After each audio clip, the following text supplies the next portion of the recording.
Hai guys, welcome to my channel. Jadi hari ini Sabtu 2 Januari 2021. Jadi sekarang udah jam 4. Jadi hari ini gua akan membreakdown atau membongkar video sebelumnya yang ini, yang gua buat apa saja sih efek atau apa yang terjadi di lapangan atau terjadi di dalam pengeditan, atau kenapa alasan gua untuk memakai efek tersebut. Ini dia. Jadi di awal scene dapat keterangan tanggal bahwa itu menunjukkan hari terakhir tahun 2020. Jadi di sini gua menggunakan efek glitch di title. Jadi glitch ini gua tahu inspirasi dari teman gua, dia suka glitch jadi gua masukkan. Jadi gua kira cocok untuk mendeskripsikan suatu tanggal atau suatu deskripsi dalam suatu video dijadikan sebuah judul. Jadi kita lanjut. Di sini ada suasana waktu gua lagi tidur, alarm berbunyi. Video asli ini tidak berwarna biru latar belakangnya. Jadi gua ubah video sebelumnya seperti ini, jadi gua ubah seperti ini dia warnanya.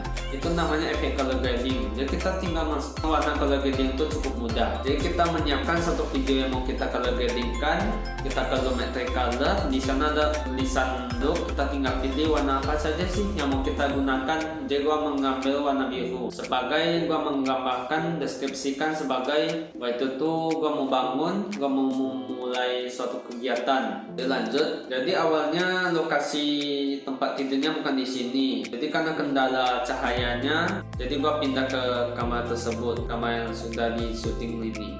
Karena kendala waktu cahaya, jadi gua menggunakan cahaya dari HP dan cahaya dari jendela yang ada supaya tidak terlalu gelap. Itulah resiko kalau misalnya kita menggunakan HP, itu pixelnya semakin membesar, otomatis video yang kita rekam menggunakan HP itu semakin buram atau blur. Jadi di sini gua sengaja untuk gelapkan background cahayanya dan gua terangin birunya supaya kalau misalnya gua tetap terangkan itu menjadi sangat blur dan atau semakin buram. Jadi gua memanfaatkan cahaya dari HP dan cahaya dari jendela untuk menerangi video yang sudah gua gelapkan. Karena gua kalau gelapkan itu meminimalisir keburaman video yang ada. Jadi itulah alasan kenapa gua gelapkan semua video yang ada di tempat tidur.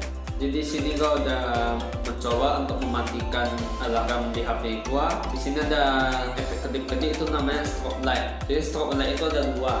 Pertama adalah strobe light manual dan strobe light auto. Yang gua pakai sekarang adalah strobe light manual. Jadi cara menggunakan strobe light manual ini cukup mudah sekali. Kita tinggal lihat mana nada yang tinggi, maka nada yang tinggi tersebut kita potong videonya. Jadi kita cut menggunakan radio tool.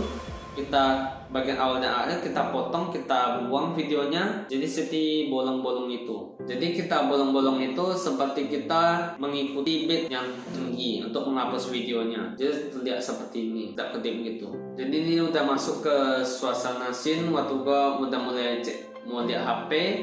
Ini tanggal berapa sih? Ini jam berapa sih? Jadi gua menggunakan transisi, menggunakan assembling green screen. Jadi green screen itu bisa dibilang CGI. CGI itu bisa di dalam film, tapi biasanya dalam video itu menggunakan green screen namanya. Jadi green screen itu adalah suatu, gua jelaskan singkat saja ya. Jadi green screen itu suatu efek dimana kita menghapus latar belakangnya yang berwarna merah, biru, dan hijau. Kenapa dalam perfilman atau video kita hanya memakai dua warna? Kita hanya memakai dua warna, yaitu biru dan hijau. Karena jika kita memakai warna merah, itu maka kondisi terburuknya adalah kulit kita menjadi bolong-bolong atau kita menjadi transparan. Karena dalam kulit kita itu terdapat unsur merahnya, jadi jangan sekali digunakan untuk dalam dunia editing atau dunia video atau dunia perfilman dan kayak Hollywood itu. Jadi mereka hanya menggunakan green screen dan layar biru. Jadi itulah alasan kenapa layar merah itu dan digunakan dan layar biru dan hijau itu sering sekali digunakan. Jadi back to point, cara untuk menghapus green screen jadi begini. Jadi kita menyediakan apa yang mau kita hapus, layar belakangnya warna hijaunya. Misalnya gua download Blink Eyes, video Blink Eyes yang green screen. Langsung gua ke efek. Di sana efek itu kita ketik Ultra K.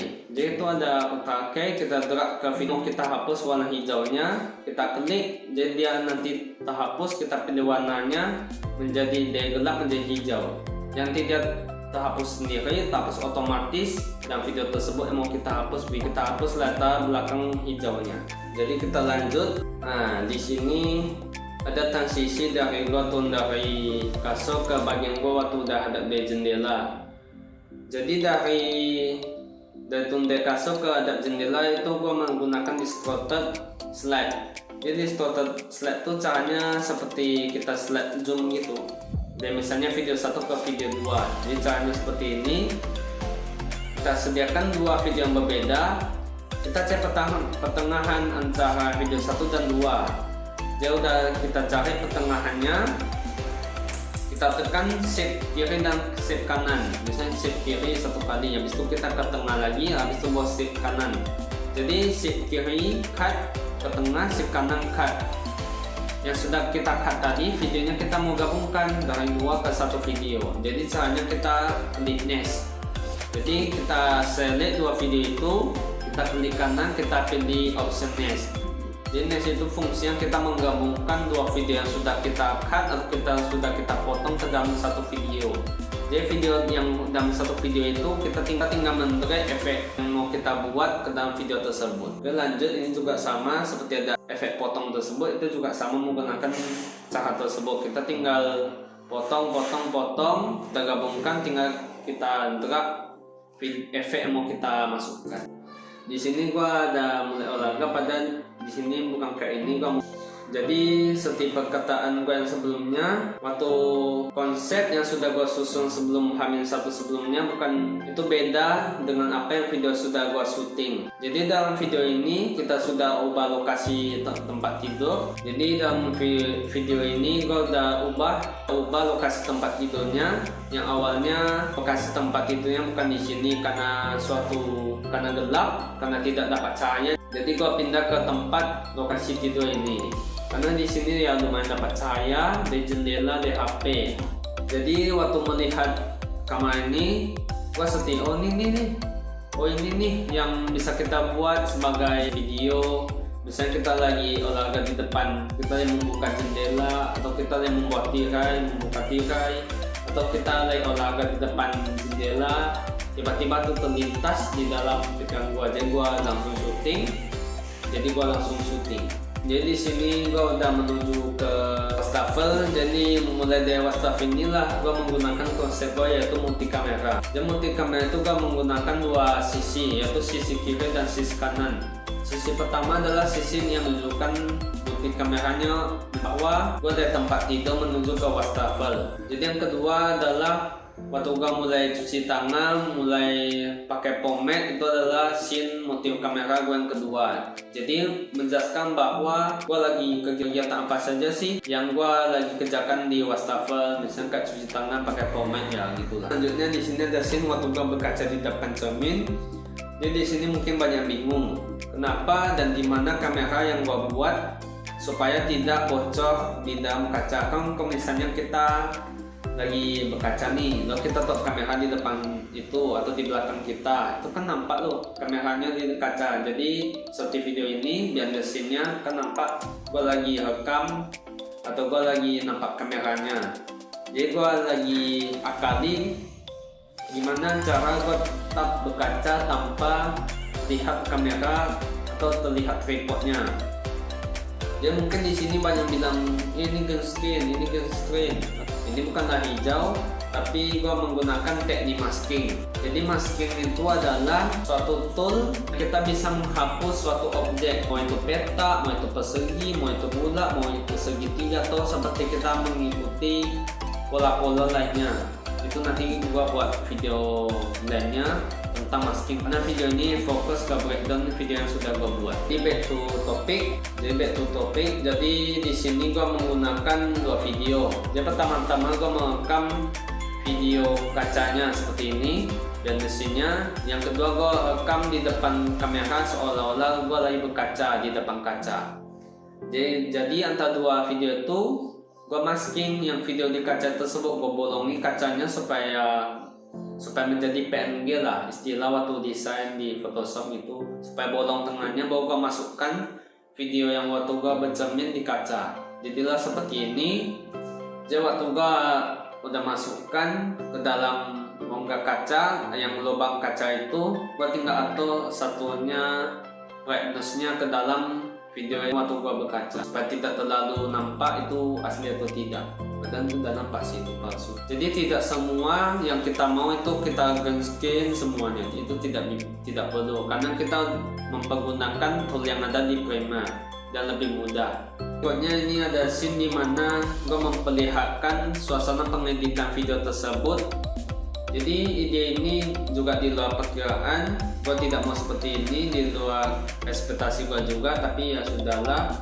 Jadi ide gue yang sebetulnya itu nanti yang dari laptop itu bawa ke kiri, ke kanan, baru nanti ke tutup laptopnya. Jadi yang bagian nutup laptop ini juga itu kan ke atas itu padahal bukan kayak itu sebetulnya. Jadi gue mau buat gue langsung nutup, tapi gue salah. Jadi gue langsung hadap ke bawah gitu. Jadi padahal bukan seperti itu. Padahal gue maunya waktu gue hadap kiri hadap kanan gue langsung tutup laptopnya. Dan yang terjadi gue rekamnya sudah kiri kanan langsung gue alihkan ke bawah. Tapi ya sudahlah. Sudah terlanjur videonya, jadi gue ubah konsep lagi yang bagian transisi dari laptop editing ke laptop audio. Gue editnya karena takutnya tidak sempat karena masalah waktu, jadi gue main cepat saja. Jadi gue langsung main yang tutup itu pakai dua frame video. Jadi itu tinggal digabungkan. Yang video editing pertama itu ada atas, lalu habis itu ada video kedua untuk menyambut, langsung tutup itu, langsung lanjut ke transisi dimana gue membuka laptop audionya. Di sini scene ini yang paling berkesan. Jadi waktu syuting bagian laptop editing audio waktu itu gue sedikit down dan gue mau batalin karena gue anggap itu udah jadi video gagal. Gue nggak tahu lagi idenya mau gimana. Nah itu sudah di luar konsep yang sudah gue buat, udah gue susun H-1 sebelumnya. Tapi gue pilih untuk tetap syuting dan edit apapun itu hasilnya. Lalu selanjutnya ini ke scene waktu jam tercepat ke jam 12. Ini mudah sekali, ini tinggal kita rekam menggunakan timelapse. Lalu kita tinggal percepat lagi waktunya menjadi 500. Lalu kita tinggal masukkan efek audionya. Efek audio kita download di YouTube atau di mana, kita masukkan efek jamnya, udah itu saja sih. Jadi seperti itu saja breakdown video yang sedang gua buat. Semoga kalian suka, semoga kalian termotivasi. Karena video selanjutnya ini ya tinggal behind the scene-nya, lalu kata-kata gua waktu menjelaskan konsep apa saja sih yang gua gunakan dalam atau apa yang terjadi di dalam video ini. Jadi tidak ada yang bisa di-breakdown lagi atau kita bongkar lagi. Jadi gua membuat video ini bukan berarti gua hebat atau gua udah mendalami semua ilmu tentang editing, itu tidak. Kita sama-sama pemula. Jadi apa salahnya kita saling sharing, apa yang salahnya kita saling belajar. Karena dunia editing itu tidaklah sulit, hanya saja sewaktu menjadi director atau mendirect suatu video yang sulit. Karena tugas mendirect suatu video itu adalah mengeluarkan semua ide yang kreatif, inovatif yang tidak terpikirkan oleh orang lain. Karena saya sudah merasakannya menjadi seorang director, bagaimana sih menjadi director, bagaimana perasaannya saat mendirect suatu video. Jadi waktu itu gue mendirect suatu video akhir tahun sekolah. Jadi gue tidak sanggup untuk melanjutkan proses persyutingan atau pengeditan video tersebut karena ya tidak ada pengalaman waktu itu atau kurang ide lah untuk melanjutkan proses persyutingan atau proses pengeditan. Tetapi gue bilang lanjutkan saja, coba saja, tidak ada salah mencoba, apapun itu hasilnya suatu saat nanti akan terkenang dan pasti akan sangat menyenangkan apapun itu hasilnya. Teman-teman gue juga support saya, beri saran positif ke saya supaya saya semakin untuk melanjutkan hingga kami akhirnya bisa menyelesaikan semua proyek akhir tahun tersebut. Jadi sebelum Anda mengetik di kolom komentar video kreator yang silahkan dipikir lagi, apakah kolom komentar Anda itu membuat Pak Kreator itu menang atau bahagia? karena sudah terasakan oleh saya yang baru terjun ke dunia YouTube. Gua salut sama kreator-kreator lain yang sudah tidak mudah membuang mimpi mereka karena mendapatkan komentar negatif, tetapi mereka tetap mengembangkan konten apa yang mereka mau buat. Jadi hidup itu seperti dunia editing. Jangan lihat hasilnya seperti apa, tetapi lihatlah prosesnya seperti apa, dan nikmatilah, maka suatu saat nanti akan terasa menyenangkan. Terima kasih yang sudah menonton video ini, yang sudah meluangkan waktu untuk menonton video ini, yang sudah meluangkan waktu untuk sering sharing tentang ilmu pengeditan. Silahkan like, subscribe, share ke teman-teman kalian yang sedang mendalami atau mempelajari tentang dunia editing tersebut. Nyalakan lonceng notifikasi di channel saya supaya kalian tidak ketinggalan info-info penting tentang dunia editing di channel saya. Saya Wira, stay tuned.